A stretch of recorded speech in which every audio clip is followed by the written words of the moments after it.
Stanford University. It gives me great pleasure to introduce this year's commencement speaker, Anthony Kennedy, U.S. Supreme Court Justice and Stanford alumnus.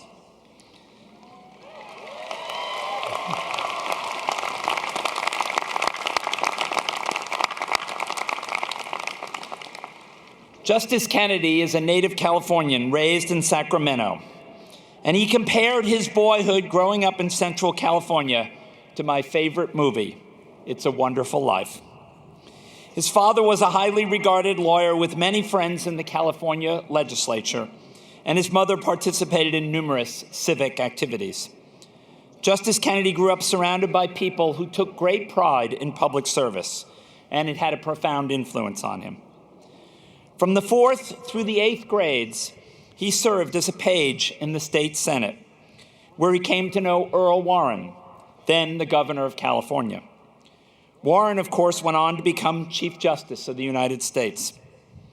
Warren wrote the young Anthony Kennedy a letter in which he predicted, "You're going to go very far in government." As an undergraduate at Stanford, Anthony Kennedy majored in political science. During his senior year, he studied at the London School of Economics, his first introduction to foreign cultures and thought. When an interviewer asked him about it years later, he said, "It was a different world, and I loved it." After a few years in private practice in San Francisco, he returned to Sacramento after his father's death and took over his law practice. He also began teaching constitutional law at the McGeorge School of Law at the University of the Pacific. After a dozen years in private practice, he was appointed to the U.S. Court of Appeals for the Ninth Circuit. And in 1988, 30 years after graduating from Stanford, he was nominated as an Associate Justice of the U.S. Supreme Court by President Ronald Reagan. On the court, he is recognized as a moderating force, someone who can find common ground among dissenting views, who understands the importance of building what he calls bridges of understanding. In recent years, Justice Kennedy has often been the decisive vote on some of the most vigorously debated issues, from restrictions on the use of the death penalty, to gay rights, to the right of habeas corpus for detainees in Guantanamo Bay. 10 years ago, in an interview with Bill Moyers, he explained his judicial philosophy. "Our system," he said, "presumes that there are certain principles that are more important than the temper of the times. And you must have a judge who is detached, who is independent, who is fair, who is committed only to those principles and not public pressures of another sort." In a 2005 article in The New Yorker, Jeffrey Toobin noted that references to foreign law were not new to the Supreme Court. They date back to this country's earliest days. But for Justice Kennedy, who travels the world, teaches summer sessions in Salzburg, participates in international judges' conferences, and has been involved in helping China develop its law schools, knowledge of foreign law is a recognition of how interconnected we are. As he said in his interview to Toobin, "Why should the world care that the American administration wants to bring freedom to oppressed peoples? Is that not because there is some underlying common mutual interest, some underlying common shared idea, some underlying common shared aspiration, some underlying common concept of what human dignity means?" We have had the distinct pleasure of welcoming Justice Kennedy back to the farm on a number of occasions. But what I remember most from the times I've heard him speak is his passion, admiration, and respect for the U.S. Constitution. In one interview, he said, "We are so fortunate. The self-image of an American relates to his or her Constitution. No other country in the world has that." We are especially honored that 51 years after his own graduation, he has agreed to return and share some of his wisdom with our next generation of leaders. Please join me in warmly welcoming one of Stanford's own, Justice Anthony Kennedy.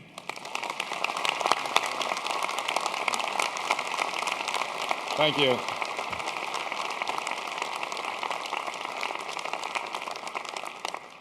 Thank you very much, President Hennessy, my fellow citizens of a world that must seek to come ever closer to the idea and the reality of the rule of law, and especially graduates in the graduating classes of 2009. Thank you. Thank you very much for inviting me to participate in your commencement. I suppose there are a number of witnesses now, President Hennessy, that I have become a willing and knowing accomplice in the wacky walk. Each of you has your own story, a unique story of your years at Stanford. And that story is, of course, bound up with your parents, your families, and your loved ones who have sustained you here. You have already thanked them, and we on the platform and the entire nation thank them again for sending you here to one of the world's great universities. Thank you very much.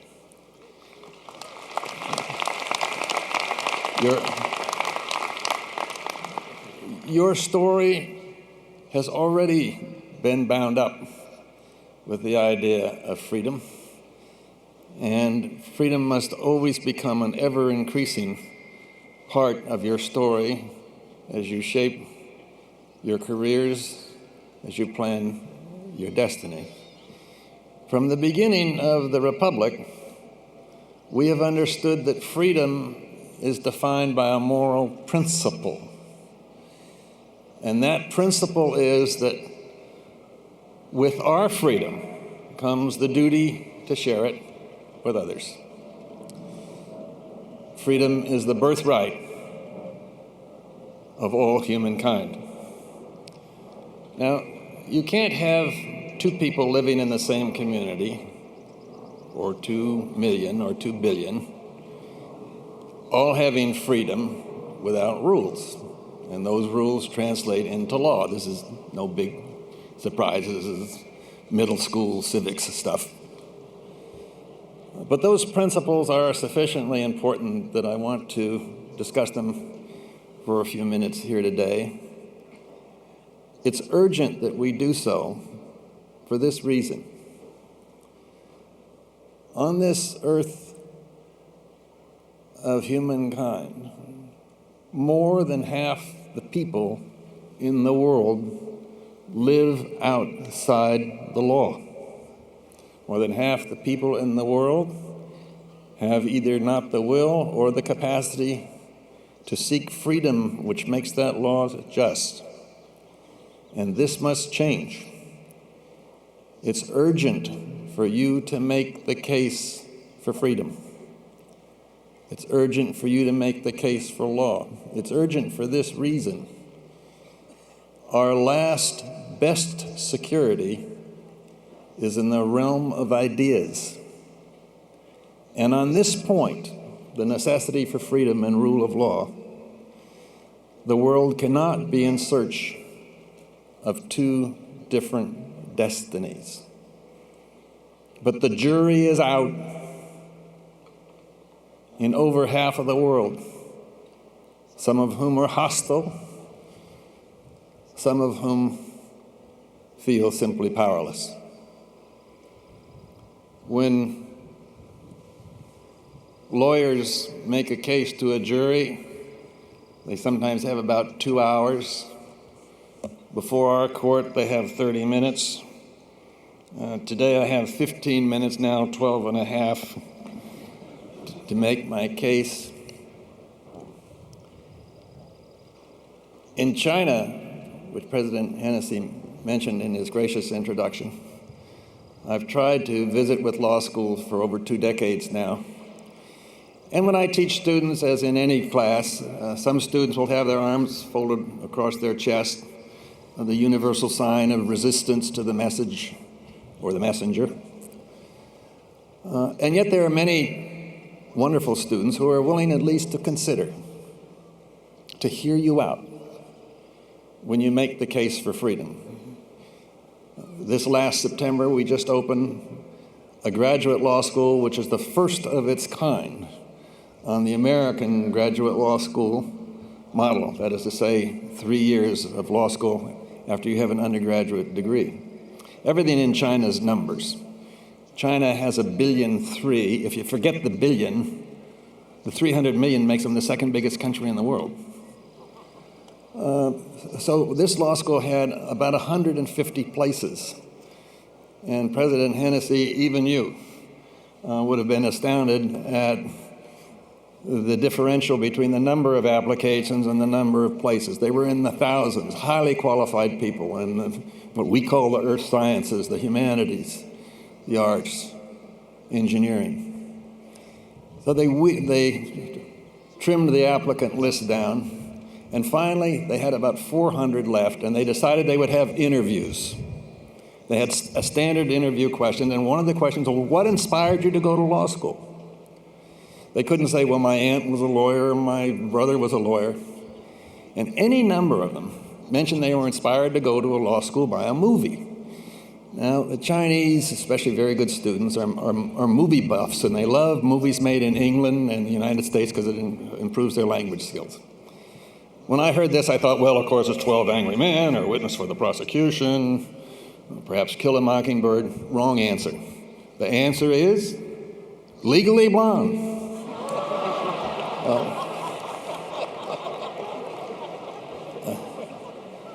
I hadn't seen the thing, so before I went over to teach the students, we rented it. And after I saw the movie, I understand, and met the students, I understood the point. The movie's about a caricature of a girl who is frivolous and naive. And she chooses to go to a law school a continent away, which is formal, for her hostile, threatening. It's a small universe that she's never entered. And these Chinese students related to that. What they were doing is taking a risk. And what you must do in your careers, when you relate your careers and your work to the idea and to the concept of freedom, which is so central to the American understanding of the self, you must take a risk because you will enter into a realm of ideas or a place in space where there is hostility to your ideas, and you must make the case. And when you do so, you must know the consequences of the absence of freedom. You must know the consequences of the absence of law. You must know that in Sri Lanka, over 1,000 people a year go to jail for 365 days for want of a $1 fine. You must know that there are countries in Africa where if a woman is raped, she must pay $5 to file a complaint with the police before they investigate. You must know that each year, over 800,000 of people who have an indissoluble link with you because they're human, are captured and sold into slavery or for sexual exploitation. And all this is because of lack of freedom and a lack of law. It's surprising how commentators sometimes resist this. In the late 70s, Alexander Solzhenitsyn, the author who spent himself time in the Gulag and who wrote novels reaffirming the strength, the resilience of the human spirit, gave a commencement speech.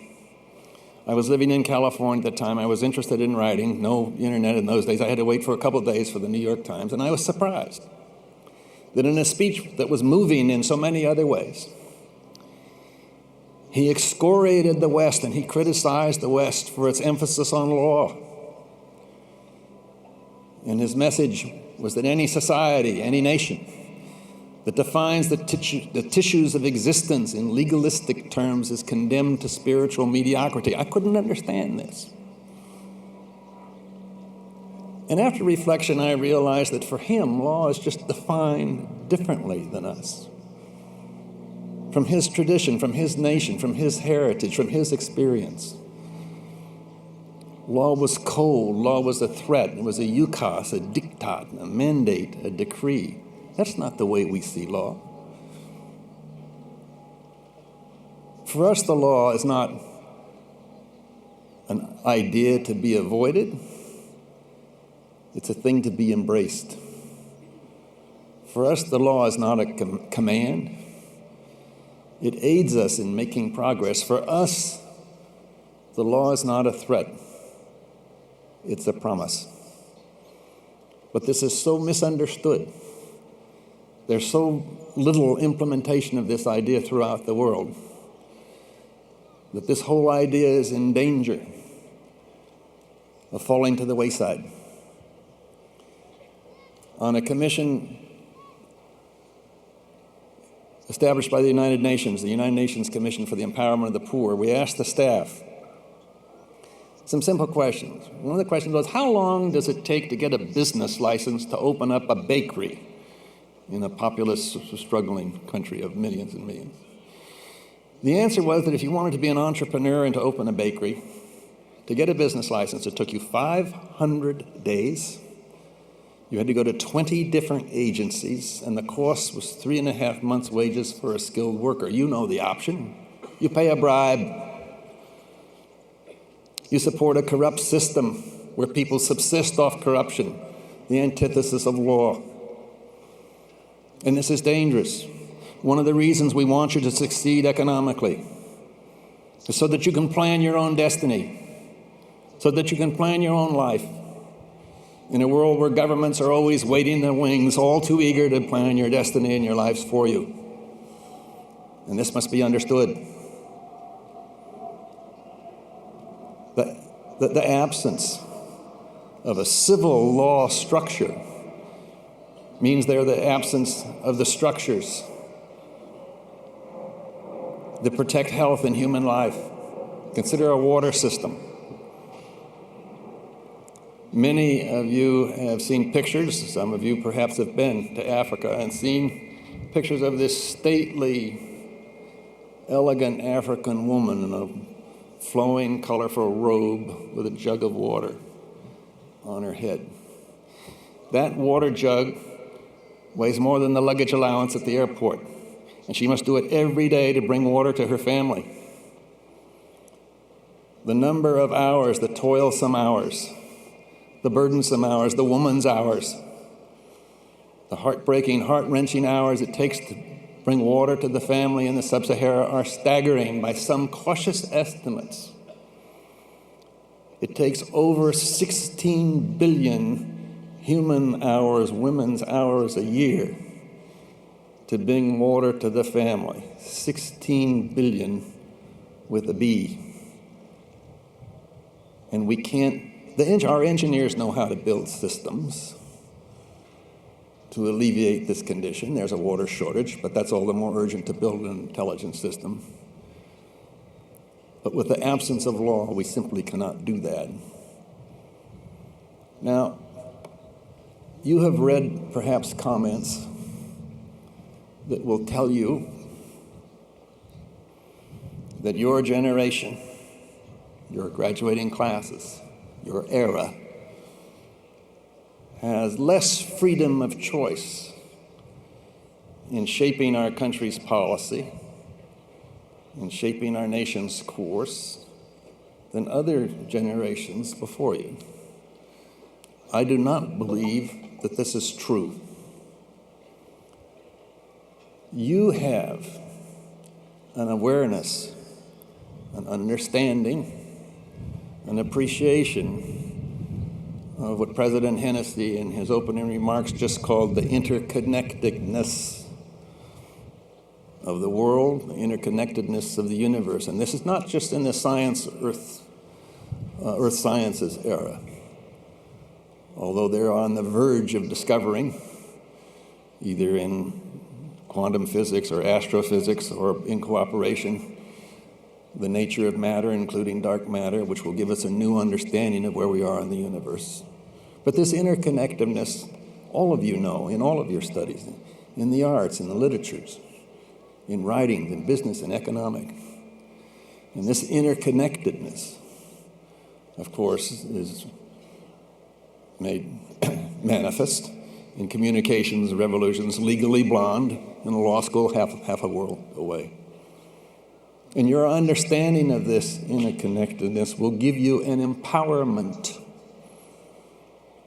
to work with others in your own careers, in your own lives, conscious always of the values of law and freedom as we understand that, and that makes me return to the beginning, the American idea of freedom. When we rebelled against the English, people in England and in many other parts of the world were frankly puzzled. They said the Americans want freedom. What are they talking about? These are the freest people in the world. They seem to pay taxes when they want and not when they want. They have all the land they need. What are they talking about? We had to send them an immediate email to indicate what our position was, and it was called the Declaration of Independence. And a few years later, the Constitution. We defined ourselves. We created our self-image. We established our self-identification in the idea of freedom, freedom with this moral principle. Please remember this, that the Constitution, which is guarded by the lawyers and the judges, doesn't just belong to a bunch of lawyers and judges, it's yours. You must know it, you must understand it. Americans know that freedom is correct, but we also have an inward sense that this is true. But you have a duty to the Constitution. The President of the United States takes the oath of office to preserve, protect, and defend the Constitution. You have that same duty. But please remember, you cannot preserve what you do not revere. You cannot protect what you've not learned. You cannot defend what you do not know. But you do know these things. You know we're empowered by this moral principle, and there's something of a paradox with law and freedom. Law and freedom are priceless, yet they become more valuable when we enable others to share them. This is the meaning of the United States. This is the meaning of the freedom that brought you here and the freedom that should follow you when you leave. Your empowerment to make this principle known and established and effective and a real force in the lives of people is all the greater because of your talents and because of your degrees you've obtained and attained here at Stanford. And generations will give thanks for the many resolves that you make with reference to your careers and the contributions you can make to our society, but they will give eternal thanks if you resolve to protect and to preserve and defend freedom and to give it to others. You make many resolves here today for which we can be thankful. But I want you also to think about making a resolve to know and to understand and to advance the cause of law and freedom. This is a resolve that you can make here at this university, here at Stanford,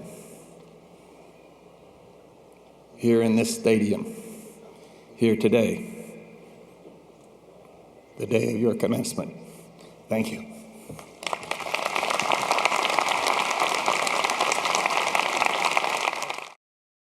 For more, please visit us at stanford.edu.